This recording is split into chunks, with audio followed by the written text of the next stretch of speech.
Hi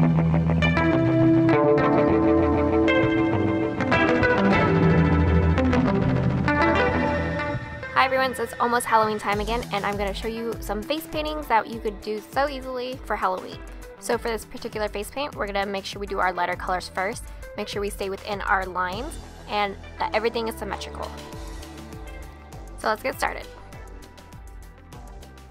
You're going to need at least 3 brushes, a sponge, white paint, blue paint, and a black paint. I had the other brushes out there just in case I needed to fix my lines. So starting with the white paint, you're going to go ahead and start with the white part of the mask. This is where a lot of the symmetry comes into play. So you want to make both sides of your face look as symmetrical as possible.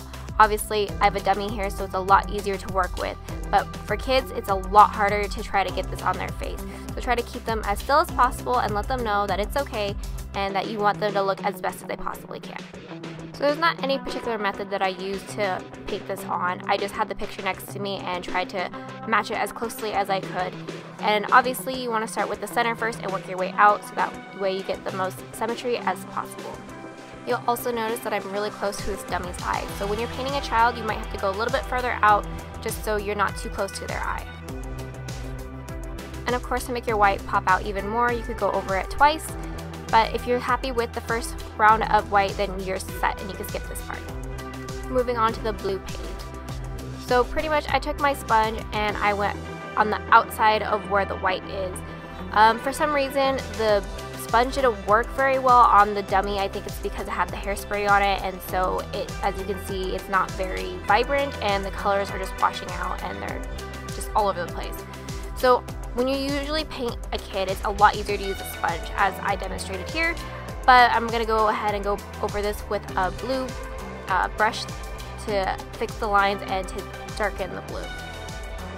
Either way, you're going to take the brush and get all the fine lines that the sponge could not reach. This allows you to fix all those fine lines and get a cleaner line between the white and the blue.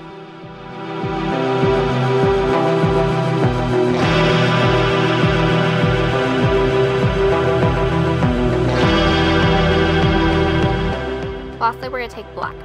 And I started off with a thicker brush thinking that it would be better to take the thick brush and paint all the inside, but then I decided later on while doing this it would be better to start with a thinner brush so I could get all the black as close to the white as possible and then fill it in as I go.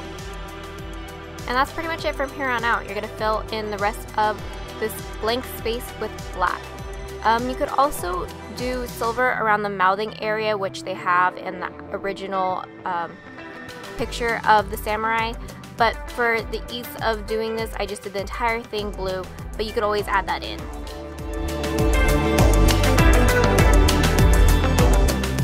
And if you want to know each of the products that I use, I will have that in the description below. And if you have no idea what I'm talking about at all, I have a video called Face Painting for Dummies, which I will link in the description below, which you can check out as well. I hope you all enjoyed this. Stay tuned for the next episode where we will be doing Sally Skellington from The Nightmare Before Christmas. I will see you all then. Bye!